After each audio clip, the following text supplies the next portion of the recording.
Joining us first to discuss this topic, we're joined by Lev Aran, a former coordinator of Israel-India Parliamentary Friendship League, joining us from Israel. Lev, thank you very much for your time. I want to look now at us moving forward and Israel moving forward. What will it take for Israel to be happy with the situation in Lebanon, given the fact that forces are remaining, of course, along the border? Look, the road ahead is still fraught with uncertainty because on one hand, it is crystal clear that both Lebanon and Israel want peace. And also it is crystal clear that Lebanon knows that Israel has no appetite for a single square inch of Lebanese territory. So in this sense, everything is clear. On the other hand, it is not the first time that Lebanon and Israel have a ceasefire. And the last time that we had a ceasefire with Lebanon, Hezbollah hobbled it and built tunnels, bunkers, missiles, guerrillas, and so on. So Israel hopes, and they also think that the new establishment and the new president in Lebanon also hopes, that the fact that Iran lost 4 countries of proxies, also it will lead to a weaker Hezbollah that will not be able to avoid the peace between Lebanon and Israel at this stage. Lev, I'd like to stay with you and look at the influence of Iran. We know that flights between Iran and Lebanon have been cancelled, with a potential risk of funds being transported through that means in terms of that then getting to Hezbollah. Is Hezbollah in a position to regroup, and what would that mean for Israel? Look, Hezbollah had a continuity of 3,000 kilometers of pro-Shia and pro-Iranian forces from Lebanon up to Iran. So in a way, the fact that now Syria is a pro-Sunni country and not a pro-Shia country, so this continuum is disconnected.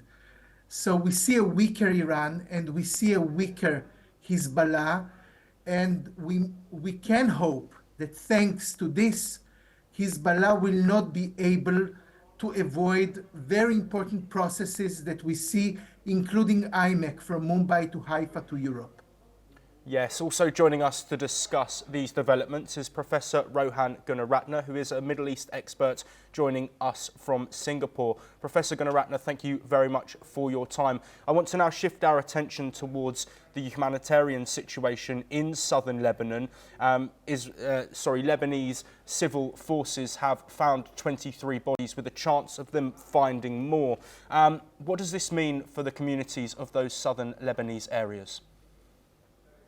The people of Lebanon should understand that Israel mounted attacks with the specific intention of decimating the Lebanese Hezbollah organization and decapitating the leadership. IDF did not attack civilians. Of course, there were civilian fatalities and injuries because the Lebanese Hezbollah used the Lebanese civilian areas to headquarter and build their presence. What is important is to look at the future. If Hezbollah again revives and regroups and attacks Israel, Israel will once again strike back. Israel has today maintained 5 outposts on Lebanese territory to ensure its own security. So Hezbollah is likely to be dismantled in the coming months and coming years, although it's very much entrenched in Lebanon. Why would it be dismantled? Because the Lebanese military is being supported by the United States, and US does not want Lebanese Hezbollah to be a significant entity. Israel will also do everything it can to disrupt the reorganization of Lebanese Hezbollah, including support from Iran. Yes, and staying with you, Professor Gunaratne, is there, do you think, a concern potentially for those people returning to southern Lebanon that what remains of Hezbollah could come back in some way and lead to further fighting and potentially further displacement as they return to areas which have been not necessarily decimated but not similar to what they left? There is significant support still for Hezbollah from within the Shia community in Lebanon. It is very likely that Hezbollah will re-establish a presence because they have infiltrated the civilian community, and that means there will be hostility from those communities and from those groups in southern Lebanon in the future towards Israel, and Israel will fight back. So there will never be permanent peace. There will be truces, there will be bouts of conflict, and there will be bouts of peace. Professor Gunaratne, thank you very much for your time. Also, thank you to Lev Aaron for joining us.